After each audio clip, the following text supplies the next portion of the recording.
নমস্কার, দেখছেন এনএন বার্তা। আজ কিন্তু কৌশিকী অমাবস্যা, আপনারা প্রত্যেকেই জানেন। আর আজ মদনপুরে আমরা সবাই পরিচালনায় সেই কৌশিকী অমাবস্যার পুজো চলছে। আমরা কিন্তু এখানে এসে দেখলাম বিরাট একটা আয়োজন। কি কি ছিল সেই পুজোর অঙ্গ হিসাবে সেটা দেখতে চোখ রাখুন এনএন বার্তায়। আজ কৌশিকী অমাবস্যা, ভক্তেরা এই ক্ষণে মায়ের পূজা দিতে ভিড় করেছে মন্দিরে মন্দিরে।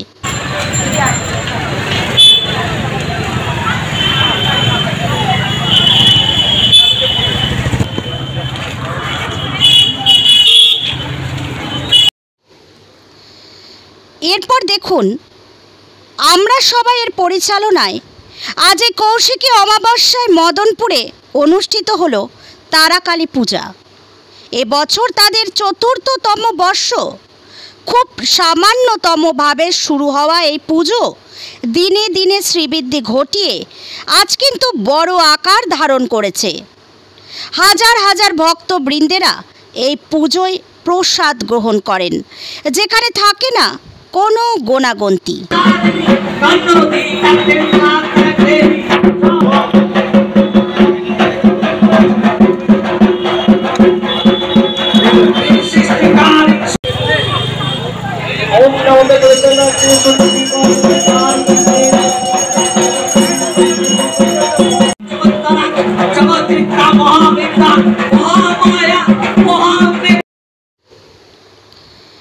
এই পুজোর বিশেষত্ব হলো জাতি ধর্ম বর্ণ নির্বিশেষে সকলেই এই পুজোর অংশ। তাই রাম এবং রহিম একসাথে মিলেমিশে ধর্ম যার যার, উৎসব সবার, এই কথাকে পাথেয় করে আনন্দে মেতে ওঠে।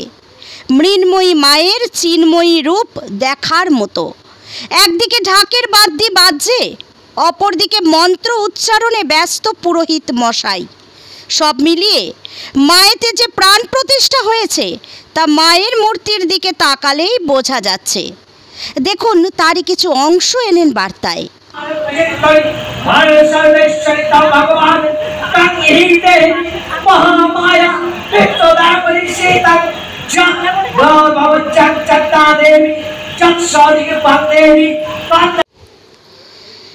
এবার শুনুন কর্মকর্তারা এই পুজো বিষয়ে কি জানালেন এনএন বার্তাকে।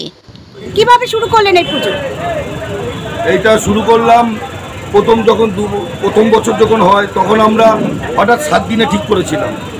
7 দিনে ঠিক করে এই পুজোটা করেছিলাম। তারপর থেকে আমরা আগে আমরা তারাপীঠ যেতাম আমার ভাদ্রমাসে অমাবস্যায়। তারপরে এই পুজোটা করার পর থেকে আমরা এখানেই পুজো করব। এইভাবেই আমরা নিজেরা যারা আছি ঘরের আর বন্ধু বান্ধব যারা আছে, যারা পরিচিত আছে, অনেক অনেক জায়গা থেকে বাইরে থেকেও আমাদের অনেক কিছু সাহায্য করেছে।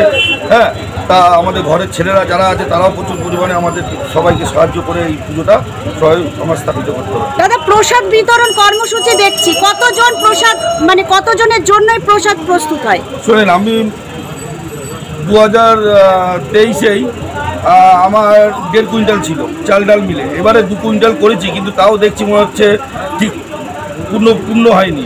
অতএব আবার মনে করছি যে আবার কিছু চাপিয়ে দেখছি করা যায় নাকি। দিনে দিনে এই যে আমরা সবাই শ্রীবৃদ্ধি, এটা কি মায়েরই আশীর্বাদ? এটা মায়েরই আশীর্বাদ। মা যদি আশীর্বাদ না দেখে তো এগোবো কি করে?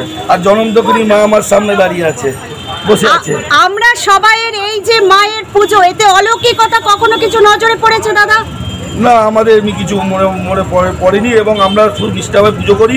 এই পুজোটাকে আমরা বারোয়ারি পুজোর মতো মনে করি, আমরা নিজের ঘরের পুজো মনে করি সবাই। ওই জন্য আমাদের কোনো দিক দিয়ে কোনো কিছু ব্যাপারে এফেক্ট আসে বা দেখতেও পাই। অনেক ধন্যবাদ। আপনার নাম? আমার নাম কার্তিক কুমার দুর্লভ। মোটামুটি কদিন ব্যাপী এই পুজো হয়? পুজোর সাথে কি কি রিলেটেড থাকে? যেমন ধরুন বস্ত্রদান, এরকম তো থাকে পুজোর সাথে, এরকম কিছু কি থাকে?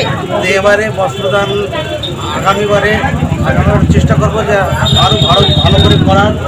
আর বস্ত্রদানও থাকবে আগামীবার। তবু আমরা দেখছি অগণিত পথচারীবৃন্দ এখানে প্রসাদ গ্রহণ করছেন, কি বলবেন এই বিষয়ে?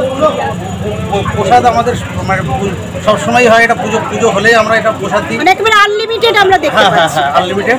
সবচেয়ে বড় কথা হলো আমাদের এখানে কিন্তু আমরা যে হিন্দু বলে পুজো, এখানে আমাদের মুসলমান, আমার ঘরের বন্ধুদের জাতি ধর্ম নির্বিশেষে সবাই মিলে পুজো করি। আমার এখানে মানে বন্ধুকে আমরা হিন্দু সবাই মিলে একসাথে পুজো করি, আমাদের মধ্যে কোনো ভেদাভেদের মধ্যে সৃষ্টি নেই।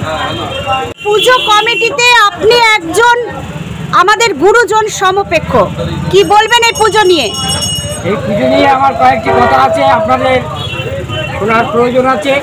এই পুজোটা দীর্ঘদিন ধরে কার্তিক দুর্লভ এবং তার সাথে কিছু আমাদের দলের সহকর্মী আছেন, তারা প্রচুর অক্লান্ত পরিশ্রম করে এই পুজোটাকে প্রতি বছর করেন এবং এই পুজোয় সমস্ত জায়গায় একটা নাম আছে এবং আমরা প্রসাদ বিতরণ থেকে আরম্ভ করে বিভিন্ন প্রোগ্রামগুলো আমরা করি এবং আমাদের ছেলেরা সব রকম সহযোগিতা করে এবং আমরা চাই আমরা প্রতিবার এরকম করে এবং আমরা কার্তিক দুর্লভকে আন্তরিক ধন্যবাদ জানাই এবং তার সাথে যারা আছেন তাদেরকেও সবাই সহকর্মী হিসাবে বন্ধু ভাই মা বোনদের আশীর্বাদ কামনা করি এবং প্রতি বছর কার্তিক দুর্লভকে বলবো এই পূজা চালিয়ে যাও, আমরা তোমার পাশে আছি, কোনো চিন্তার কারণ নেই।